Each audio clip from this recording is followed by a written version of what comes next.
안녕하십니까. 세상 읽어주는 남자 이상훈입니다. 오늘은 인텔의 M&A 가능성에 대해서 한 말씀 드리겠습니다. 주말 새 가장 눈에 띄는 소식은 바로 인텔의 블록버스터 거래와 관련해서 일론 머스크가 잠재적 구매자로 이름을 올린 것을 꼽을 수 있습니다. 사실 이 소식은 소금을 좀 쳐서 들어야 하는 내용이죠. 한마디로 찌라시 루머 수준입니다. 하지만 개인적으로 이 소식을 봤을 때 실리콘 앵글이란 그 IT 매체에서 이전에 봤던 인텔 파운드리 부활과 관련한 미국의 담대한 계획이라는 분석 기사가 떠올랐는데요. 여기에도 일론 머스크의 이름이 거론되어 있는데 다 설득력이 있었기 때문입니다.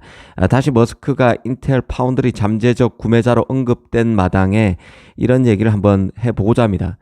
사실 이번 인텔 M&A 소식의 진원지는 세미 에큐리트라는 유료 보고서인데요. 이 유료 보고서에서 일론 머스크가 인텔 인수를 추진 중이라는 내용이 담겼고, 시크뱅크의 애널리스트인 크리스토퍼 댄니도 인텔과 일론 머스크 간의 소문에 대해서 이는 인텔이 파운드리에서 손을 떼게끔 할 그 CEO를 고용하지 못하는 한 좋지 못한 결과라고 생각한다는 논평을 내놓으면서 이번 루머를 새로운 차원으로 키웠습니다.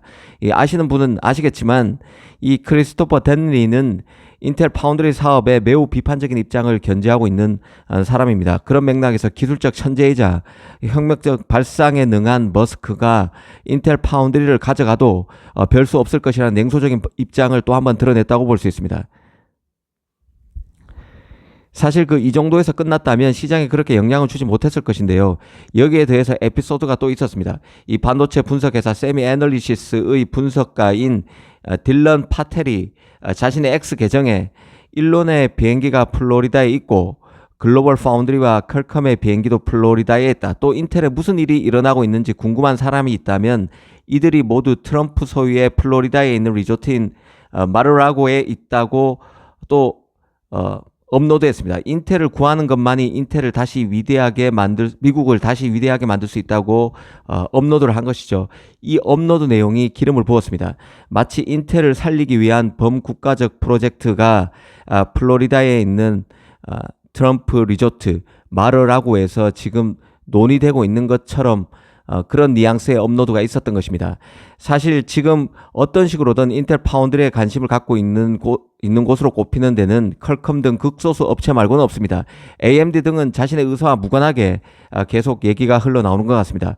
그만큼 인텔을 살리는 길은 어려운 상황인데 이 반도체가 국가 전략 자산으로 자리매김했고 미국이 칩 제조 역량 강화에 사활을 걸고 있는 만큼 일론 머스크까지 등장하는 것 같습니다. 머스크의 경우는 인텔과 관련해 말을 한 적은 없는데요. 과거 인텔에서 잘린 그 겔싱어가 머스크의 칩을 수주할 요량으로 인텔의 펩투어를 머스크에게 해주겠다는 발언을 한 적이 있고, 이 외신에서 머스크가 인텔의 제조 역량에 실망한 나머지 다시 TSMC를 찾는다는 얘기도 나온 적이 있습니다. 이 개인적으로는 머스크가 인텔의 구원투수가 될 것으로 보지는 않습니다.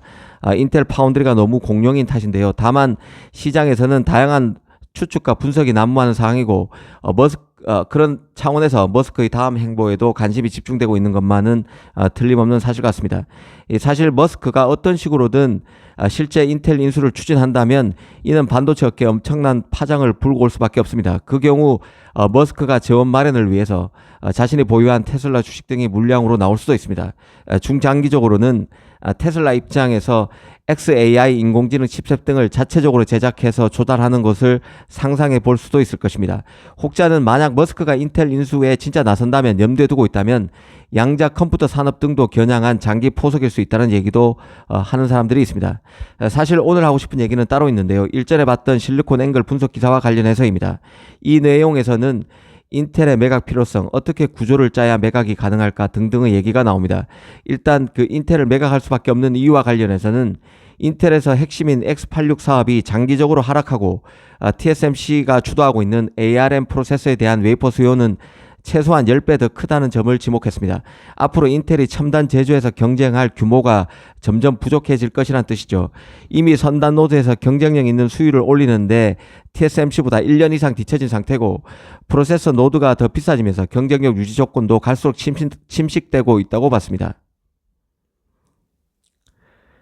그 문제는 인텔이라는 공룡을 한 개사가 사들이기가 쉽지 않고 미국 정부도 반도체 제조를 국가 안보와 경쟁력 회복에 필수적이라고 보는 상황에 있다는 점에 있습니다. 미국의 소유권을 계속 유지하면서 인텔 인수의 큰 구조를 짜는 게 중요하다는 결론에 이르는데요. 결국 솔루션은 협력적 접근 방식, 합작 투자를 의미하는 것입니다. 합작 투자를 통해서 인텔 파운드리를 변형하는 것으로 실리콘 앵글은 봤습니다. 인텔을 인수할 협력체 안에는 기존 파운드리인 TSMC 또는 삼성이 들어갈 수 있고 미국 빅테크 중에서는 알파벳, 아마존, 애플, 메타, MS, 엔비디아 등이 들어가고 또 특이하게 일론 머스크도 이 이니셔티브에 참여해야 한다고 봤습니다. 아울러 사모펀드도 협력체의 또 다른 축이 돼야 한다고 했습니다. 특히 눈에 띈 것이 이번에 이슈가 됐던 일론 머스크인데요. 일론 머스크가 합작 투자에 들어가 있는 점입니다. 실리콘 앵글은 모든 사람 중에서도 일론 머스크가 기술의 미래가 안정적인 실리콘 공급망에 달려 있다는 사실을 잘 이해하고 있고 일론의 회사, 특히 테슬라가 반도체 설계에 관심이 많으며 어려운 문제를 해결하는 그의 유산을 굳건히 하기 위해서는 이번 인텔 인수도 작은 대가일 수 있다고 그가 생각할 수 있다는 점을 꼽았습니다. 특히 그 매체는 이 같은 합작 투자 구조 안에 몇몇 기업을 추가로 더 넣는다면 미국 파운드리인 글로벌 파운드리와 첨단 제작 노드 기술을 갖춘 IBM을 넣을 수 있을 것으로 봤습니다.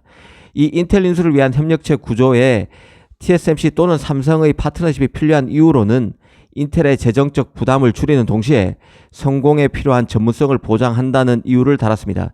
이는 이미 보조금 형태로 미국의 재정, 나라 돈이 들어간 상황에서 중요한 국가 자산을 구제하는 방안이고 TSMC나 삼성으로서도 이 중국 등에 대한 위협 해지 차원 그리고 미국의 강력한 기술 생태계를 활용할 수 있다는 점에서 메리트가 있다고 봤습니다.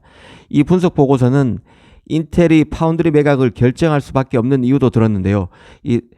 앞서 말씀드린 비슷한 맥락인데 단도직입적으로 극심적인 변화 없이는 고급 제조에서 경쟁할 만한 충분한 현금이나 시간이 인텔 입장에서 없다고 했습니다.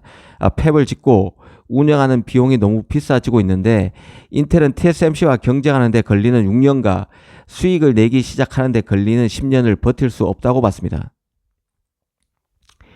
이 냉정한 평가, 이 합작 투자가 가능하더라도 이 냉정한 평가도 또 뒤따랐는데요.